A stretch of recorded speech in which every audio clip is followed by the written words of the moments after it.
Bonjour et bienvenue dans votre émission Tous frères. Jodi jou nous parler tibrin créole. Aujourd'hui, nous allons donc parler un peu créole. L'équipe s'intéresse à notre rapport à la langue. Même si nous avons tous en commun le français, il existe d'autres langues qui font la particularité de nos territoires ultramarins. Vous avez deviné, créole, amérindien ou encore chimaoré font partie de notre quotidien et de notre héritage.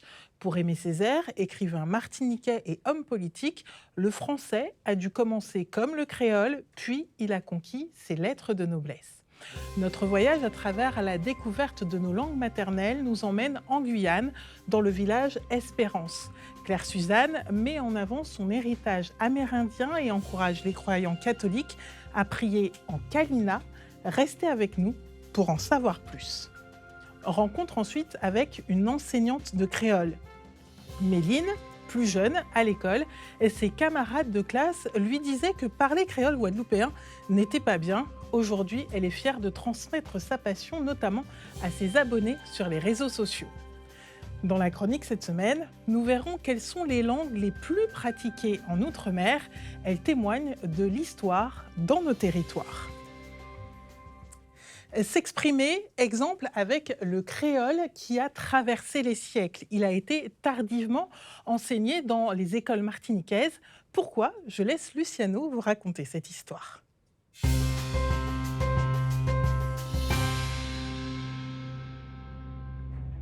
S'exprimer, comme dans l'histoire de la langue créole en Martinique. Remontons le fil du temps et allons à la découverte de 3 moments clés de cette langue qui a fait la fierté de tout un peuple.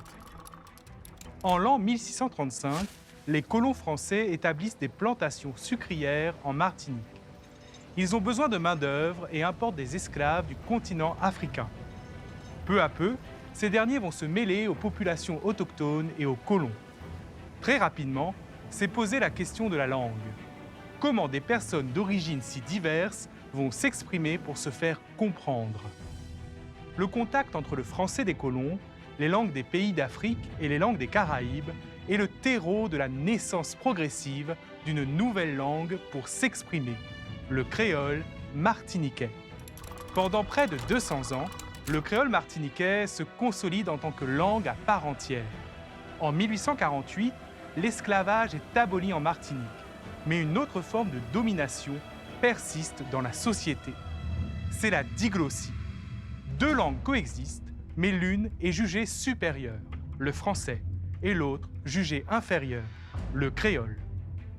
De nombreux Martiniquais vont s'exprimer à ce sujet au XXe siècle.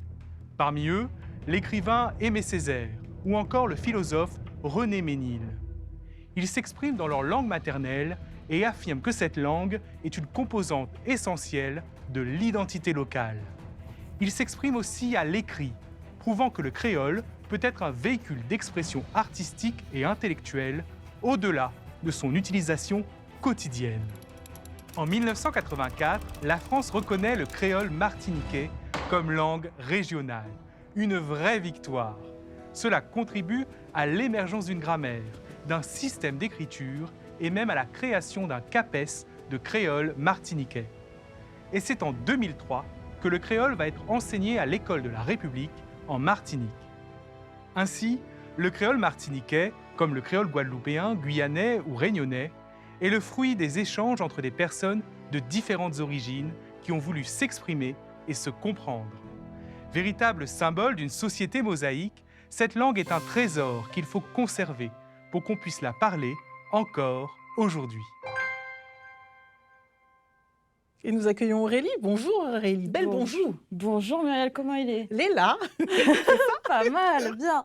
Alors Très Aurélie, on ne va pas aller à La Réunion, mais direction la Guyane, à Saint-Laurent-du-Maroni, où plusieurs communautés vivent ensemble. Une ville cosmopolite où on parle de nombreuses langues, le bushinengue, le créole, l'amérindien, mais aussi le portugais, le brésilien, ou encore le surinamien. C'est Tout énorme. à fait Muriel, il y en a beaucoup.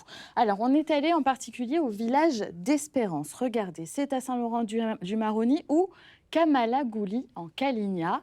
Alors le peuple Kalinia, c'est un peuple amérindien qui habite aujourd'hui ce village. Il a été expulsé d'une île du fleuve Maroni qui avait été rachetée dans les années 80. Et y a-t-il beaucoup de langues amérindiennes en Guyane ? Il y en a 6. Il y a 6 langues amérindiennes. Avec le Kalinia, on parle le Palicourt, le Wayana ou encore l'Arawak. Ce sont des langues transfrontalières. Elles sont donc parlées de part et d'autre de la frontière, en Guyane donc, mais aussi au Brésil ou au Suriname. Malheureusement, elles sont de moins en moins parlées par les jeunes. Et Claire Suzanne, qu'on a rencontrée, elle est chef coutumière du village. Elle s'efforce de conserver cette langue, notamment par l'intermédiaire de la spiritualité. Qu'est-ce que la langue Kalinia et pourquoi est-elle menacée aujourd'hui? Comment nous permet-elle d'exprimer notre foi? Reportage de Maxime Léqueux.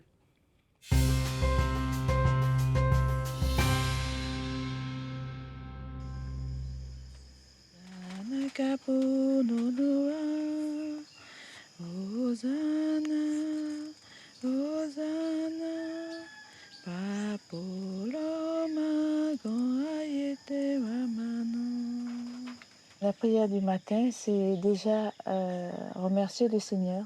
Ça me donne la force et la joie de commencer ma journée. Donc, ce qui fait que oui, il y a d'autres personnes qui me disent, mais elle fait quoi, Madame Poulain? Eh bien, Madame Poulain, elle fait sa prière. Claire Suzanne Poulain est la chef coutumière du village amérindien d'Espérance. Comme à son habitude, elle s'exprime en français. Au nom du Père et du Fils et du Saint-Esprit. Amen. Mais aussi en Kalinia, la seule des 6 langues amérindiennes de Guyane à être parlée sur le territoire de 4 autres pays en Amérique du Sud. J'aime bien le faire dans ma langue parce que c'est naturellement. Il n'y a pas de mots, il n'y a pas de code.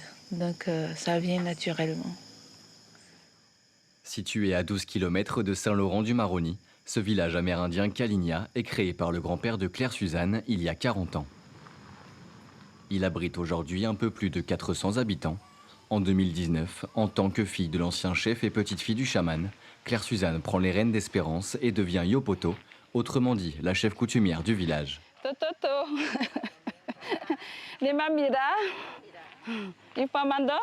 Ici, de nombreuses communautés se côtoient et tout le monde ne s'exprime pas dans la même langue. Parmi celles utilisées dans le village, la plus commune est le taki-taki. C'est un genre d'anglais que tout le monde peut parler si on va sur le Haut-Maroni, au Suriname, et même à Cayenne, on peut parler le taki-taki, et même avec le frère Bushininki. La langue Kalinia a perdu en popularité au fil du temps. Cela s'explique par la densité de peuples différents dans la région, comme les Bushinangais ou encore les Surinamiens. Le taki-taki s'est imposé comme une solution pour communiquer. Aujourd'hui, plus de la moitié des villageois ne parlent pas Kalinia, une préoccupation pour Claire Suzanne.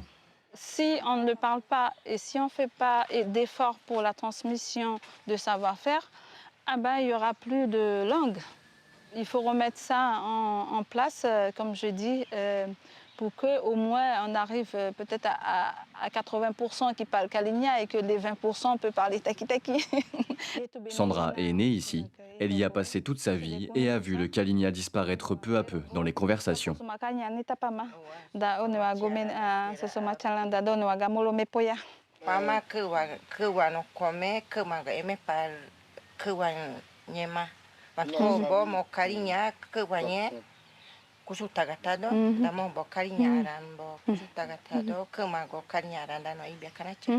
Préserver cette langue est une des missions de Claire Suzanne, qu'elle veut remplir dans toutes les sphères sociales du village. Avant d'être Yopoto, elle a été pendant 20 ans la responsable de la communauté catholique d'Espérance.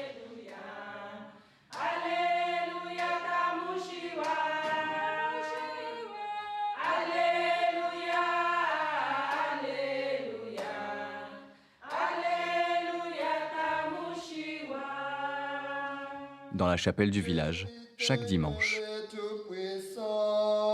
la messe est célébrée en français, en taki-taki et en Kalinia pour la prière universelle.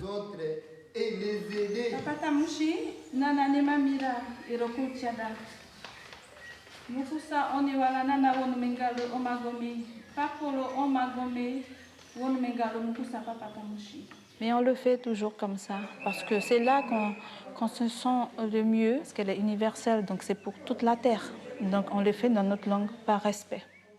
Les Amérindiens se sont aujourd'hui réapproprié l'expression de leur foi catholique dans leur langue maternelle, à l'arrivée des missionnaires chargés de l'évangélisation des peuples autochtones de Guyane à la fin du XVIIe siècle. S'exprimer en Kalinia leur était interdit.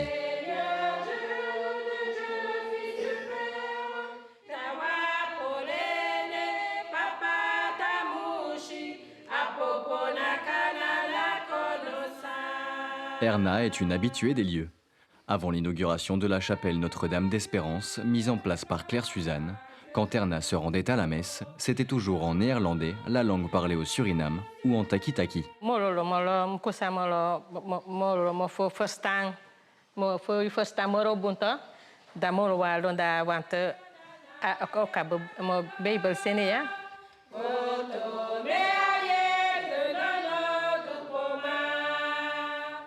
Pour en arriver là, il a fallu traduire de nombreux textes et chants religieux.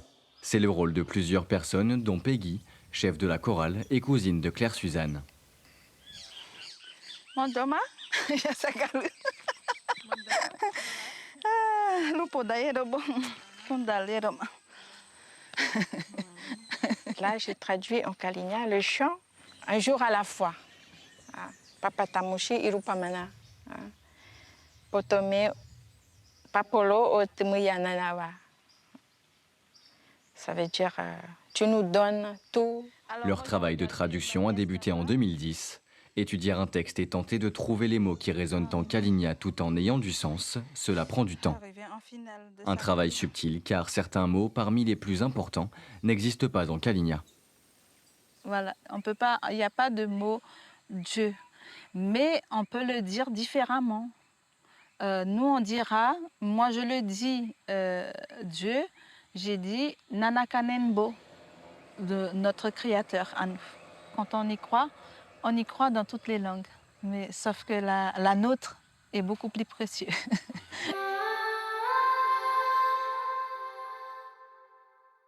Direction maintenant le séminaire d'Orléans où de nombreux ultramarins font leurs études pour devenir prêtres. C'est le cas de notre invité Marcel Théaï, séminariste, diacre polynésien au séminaire Notre-Dame d'Espérance d'Orléans. Bonjour Yaorana, je l'ai bien dit? Yaorana. Yaorana, bonjour. J'ai très bien dit. Merci beaucoup, merci d'être avec nous. Alors, vous côtoyez de nombreux ultramarins. Est-ce qu'on entend résonner les langues régionales d'outre-mer au séminaire d'Orléans? Ah, bien évidemment, il faut savoir qu'ici au séminaire Notre-Dame de l'Espérance à Orléans, nous avons des Guadeloupéens, Mauriciens, Seychellois, aussi des Haïtiens, nous aussi, Polynésiens, il y a aussi des Africains. Voilà. Et bien évidemment, des métropolitains. Et il vous arrive de prier ensemble et de prier chacun dans votre langue? Oui, ça nous arrive. Entre nous, Tahitiens, nous trouvons des moments pour prier en tahitien. Et c'est très important aussi pour nous de parler en tahitien pour renouer avec la langue, une langue qui se perd aujourd'hui. Alors d'ailleurs, en Polynésie, comment ça se passe? Quelle est la place de la langue tahitienne dans les célébrations chrétiennes au Fénois? Il faut savoir qu'au Fénois, la plupart des messes sont célébrées en français. Mais il y arrive des week-ends ou en semaine, les prêtres célèbrent la messe en tahitien. Et notamment à Maranutihau, le matin, c'est en tahitien. Et pourquoi c'est important justement de célébrer ces messes en tahitien? Déjà, comme je disais tantôt, la langue se perd. Et aussi, lorsqu'on prie en tahitien, c'est vraiment tous nos entrailles qui prient. C'est comme si nous sommes reliés vraiment avec le Seigneur. Et elle est belle aussi, notre langue. Oui, alors je vous propose de faire un bond dans le passé maintenant. À leur arrivée, quel a été le rapport des missionnaires avec les langues locales? Au tout début, il y a eu des frictions. Il faut savoir qu'il y a eu des frictions entre les missionnaires anglais de la London Missionary. Ils sont arrivés avec le DEF parce que pour la langue, pour eux, c'était soit l'anglais, la langue liturgique, je parle, soit Oui. l'anglais ou le latin. Voilà. Mais il faut savoir qu'il y a comment il s'appelle? C'est un pasteur protestant qui s'appelle Henri Not, qui a commencé à traduire la première la première Bible en tahitien. Il a commencé par l'évangile de Luc. Alors aujourd'hui, est-ce qu'on peut expliquer pourquoi en Polynésie, il y a vraiment une spécificité qui fait que la langue est nécessaire? C'est nécessaire de parler en langue tahitienne aussi pour l'Église. Bah, dans la mesure où je disais, bah, la langue se perd et aussi il y a une beauté au niveau de la langue polynésienne, surtout au niveau des mots. Je prends par exemple un mot, euh, je suis saisi du Seigneur et chez nous en polynésien, on dit Waputaput aau, je suis pris aux entrailles. Donc c'est plus profond, ça vient plus chercher. Et l'Église, vraiment, par rapport à la langue polynésienne, par rapport à la liturgie, c'est pour nous un moyen de vraiment de nous relier avec le Christ. Et quelle est l'importance C'est très justement important. de l'Église aussi dans la préservation de ces langues? Parce qu'il y a plusieurs façons de parler en Polynésie. Oui, ben, il y a ceux qui viennent des îles Marquises, ils parlent les marquisiens. Ensuite, ceux des îles, souvent des îles de la société, parlent en tahitien. Il y a le Pomotou qui vient de Mangarévien. l'archipel des Tuamotu, Mangarévien, Areva. Et ensuite, ceux qui sont aux Australes. Mais il faudra savoir qu'il y a un tronc commun au niveau de la liturgie, c'est la langue tahitienne. Voilà. Alors justement, pourquoi on expliquait aussi que c'était nécessaire? Parce que dans les îles, il n'y a pas de prêtre. Donc il y a une vraie nécessité, je pense, que la parole soit traduite à ces gens qui ne parlent pas français parfois. Oui, effectivement. Ici, j'ai des recueils de prières qui ont été traduites en français. C'est des prières en français qui ont été traduites en tahitien. Et la plupart des Tahitiens qui viennent des îles reculées parlent dans leur langue. Et au niveau de la liturgie, c'est pour ça qu'on a traduit les textes sacrés en tahitien. C'est le tronc commun. Vous nous avez montré un livre de prière. Quelle est votre prière préférée, j'allais dire, notamment traduite en tahitien? C'est le Notre Père. Comment on dit Notre Père en tahitien? Et tomato mito eteraira. Eh Ah. bien, merci beaucoup. Maororo. Merci beaucoup, Nana, Marcel Tailly. Je rappelle que vous êtes séminariste et diacre donc au séminaire Notre-Dame d'Orléans. Ça nous a fait voyager. Tout Eh bien, à je vous fait. propose de voyager encore. Direction maintenant la Guadeloupe où nous avons rencontré une militante du créole. Tout à fait. Alors cette femme, regardez, c'est Méline. Alors elle, pour elle, s'exprimer en créole, ça a toujours été naturel. À la maison, à l'école et aussi à l'église, pendant ce qu'on appelle les bandes-îles créoles. Alors ça se passe en Guadeloupe. C'est un événement qui a été créé par le père Chérubin Céleste, qui est bien connu en Guadeloupe et certainement aussi en Martinique. Il a œuvré pour l'introduction du créole dans les cérémonies religieuses catholiques. C'était à la fin des années 90. Et est-ce que ça a été simple finalement de pouvoir pratiquer le créole et parler créole? Pas tout à fait, parce que le créole n'était pas bien vu forcément dans la société guadeloupéenne. C'était pas considéré comme une chance, presque c'était déprécié, c'était considéré comme réducteur. Pour Méline, pourtant, ça a toujours été un trésor à préserver. Après des études en arts appliqués, elle a préféré se diriger vers une licence de créole. Regardez, là, on voit son livre Syntaxe créole comparé. Voilà. Martinique, Guadeloupe, Guyane, Haïti. Hein. Tout à fait. Alors aujourd'hui, elle l'enseigne dans des écoles et dans des associations et au plus grand nombre sur les réseaux sociaux. Par quels moyens peut-on apprendre le créole? Peut-on apprendre à chacun à s'exprimer en créole? Et pourquoi cette revalorisation de notre patrimoine est-elle importante? Reportage d'Andy Songo.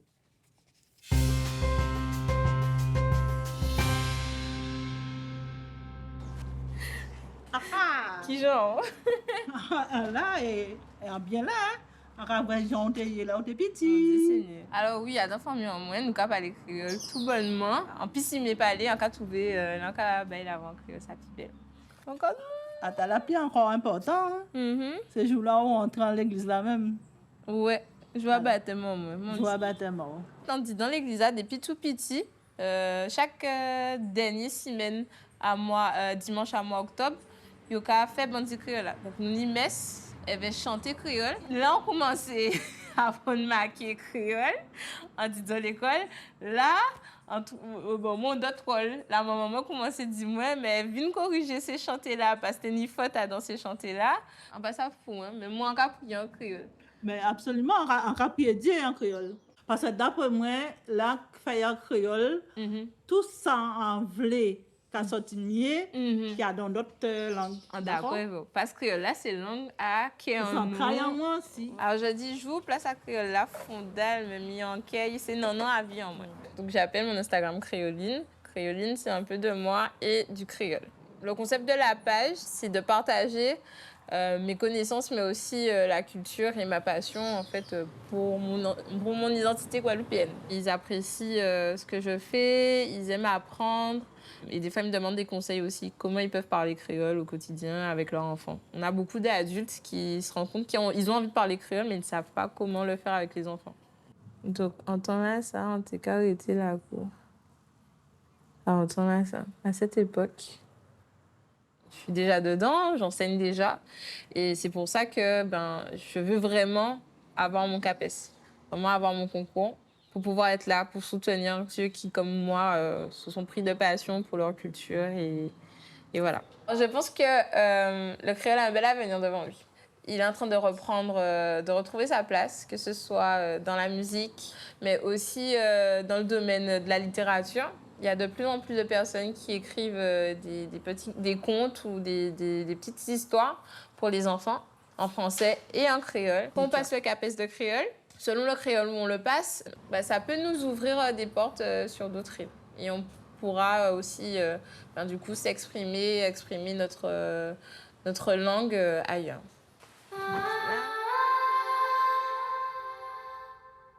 Dans la chronique cette semaine, Aurélie, allez, faisons un état des lieux des langues qui sont parlées dans nos territoires. Alors Muriel, on peut commencer par dire que sur les 75 langues de France, 54 sont issues d'outre-mer. Ah, c'est pas mal 54. Quand même. Voilà, leur appartenance au patrimoine français est inscrite depuis 2008 dans la Constitution. On a parlé de la Martinique avec Luciano tout à l'heure. Eh bien, en Guadeloupe, c'est un peu similaire. Leur créole est aussi issu majoritairement du français, mais il a aussi des origines du lexique amérindien et africain. Et donc, dites-nous, c'est quoi un créole ? Alors, le créole, c'est un terme linguistique et historique. Par définition, le créole désigne des langues jeunes, issues de la colonisation européenne. Selon les lieux, les apports ethniques et culturels, les créoles se différencient les uns des autres. On peut prendre l'exemple de la Réunion, par exemple, où le créole a aussi des mots français aussi, évidemment, mais aussi malgache, hindi, gujarati, chinois. Ah, quand même. Tout ça en fonction de la culture du pays. Et est-ce qu'il y a des langues natives dans nos territoires d'outre-mer ? Il y en a. On a parlé des langues amérindiennes. Eh bien, en Guyane, il y a une quinzaine de langues qui sont parlées. En plus des 6 langues amérindiennes, on parle des langues Nangé, au Sranan-Tongo, qui sont les langues des Bushinangé, descendants de Noirs-Marrons. Elles sont parlées en majorité, regardez ici, le long du fleuve Maroni, donc c'est la frontière naturelle avec le Suriname. En Guyane, on parle aussi le Hmong. Alors, est-ce que vous connaissez les Hmong, Muriel ? C'est un peuple issu du Laos. Ils sont arrivés en Guyane dans les années 70. Et il y a aussi 2 créoles, l'un issu du français et l'autre à base anglo-portugaise, le Saramaka. Alors, on l'a évoqué avec notre invité, en Polynésie, beaucoup de langues sont parlées. Est-ce que c'est également le cas dans le Pacifique ? C'est le cas dans le Pacifique et on va prendre l'exemple de Wallis et Futuna. Regardez, 2 petites îles pour à peu près 12 000 habitants et pourtant on y parle 2 langues. Alors, il y a le wallisien et le futunien, l'un influencé par les îles Tonga, l'autre par les îles Samoa. La langue a aussi été très influencée par l'église. Je vais vous montrer une église de Wallis et Futuna. Très colorée. Alors, si bien qu'aujourd'hui, on peut trouver des prénoms comme Ekelese, qui veut dire église, ou Pénicocité, qui veut dire Pentecôte. Alors, justement, quelle a été l'influence de l'Église dans les langues régionales au Pacifique ? Alors là, je voudrais prendre l'exemple de la Nouvelle-Calédonie. Regardez, on peut prendre cet exemple parce qu'il y a 28 langues kanak, en plus du français et d'un créole. Et les études et les publications en langue kanak avaient été interdites par décret de l'État en 1863. Et à partir de 1886, les missionnaires vont contribuer à leur préservation en traduisant et en diffusant la Bible depuis l'Ifou, notamment, que vous voyez là. Et vous allez voir une photo du premier exemplaire de cette Bible. Ces traductions chrétiennes sont quasiment les seules publications de cette période en langue kanak. Aujourd'hui, l'Église continue de s'emparer de la question. En Polynésie, il existe un missel franco-tahitien depuis 1999. En Martinique, par exemple, des albums Bêler l'Église ont été composés et validés récemment par l'évêché et le travail de traduction de la liturgie est en cours à l'heure où nous parlons. En résumé, nos langues, si nombreuses, sont aujourd'hui les témoins de notre histoire. Si elles sont bel et bien présentes dans les chants des célébrations catholiques, et ce depuis plusieurs années, partout en Outre-mer, l'Église prend des initiatives pour qu'elles prennent aussi leur place dans la liturgie. Merci Aurélie. Et si vous souhaitez en savoir plus, nous vous proposons des archives sur les archives d'outre-mer, la longue lutte de la langue créole pour la reconnaissance. C'est le fruit d'années de persévérance pour que cette langue soit reconnue langue régionale en France. Vous en avez parlé Aurélie, plusieurs reportages retracent cette évolution à retrouver donc sur le site d'Outre-mer La Première. Et sur le site du Jour du Seigneur, eh bien, on vous propose plusieurs reportages sur la liturgie en créole, des Antilles en passant par l'île de la Réunion, des hommes et des femmes n'hésitent pas à traduire la liturgie pour mieux inviter les fidèles à vivre leur foi, avec notamment des chants en créole et en reggae chrétien. L'émission vous fait naviguer entre la tradition et la modernité. Alors, et vous ? Dans vos territoires, en quelle langue vous exprimez-vous? Rendez-vous sur nos réseaux sociaux et sur notre site internet tousfrères.tv. Vous, Muriel, qu'est-ce que ça vous inspire tout ça? En fait, je n'ai pas beaucoup parlé créole, parce que moi j'ai vécu en région parisienne, petite, et souvent j'entendais plus le créole quand mes parents mettaient des chansons antillaises. J'essayais d'imiter, d'ailleurs à une tante, j'ai dit que je parlais anglais quand je parlais un petit mot créole. Et puis j'ai vraiment appris à comprendre le créole finalement quand je suis partie toute seule en Martinique en vacances. Je n'y comprenais strictement rien, et il y a une de mes tantes qui m'a dit « Il est hors de question que tu reparte d'ici sans parler un mot de créole et sans même en comprendre le sens ». Et je pense qu'elle voulait que je m'approprie finalement l'histoire de cette langue, mon histoire. Le défi a été relevé, même si je ne la parle pas beaucoup et que souvent on me dit que je parle un créole francisé. Moi, je trouve que c'est très bien. Merci, c'est gentil. C'est vrai que de parler créole, c'est indispensable dans nos territoires, ou au moins de le comprendre. Le créole, c'est le langage de l'instinct, les surnoms affectueux, les petits mots doux. Tout à fait. Moi, je les entends qu'en créole. C'est vrai que c'est plus naturel pour moi de dire mi et maou que de dire je t'aime. Ouais, mais Aurélie, voilà. J'ai senti que c'était une déclaration d'amour. Et finalement, eh bien, j'espère que cela vous inspire. À Orlotte Soleil. Et nous on retrouve la semaine prochaine. Un bon week-end à toutes et à bientôt. À bientôt.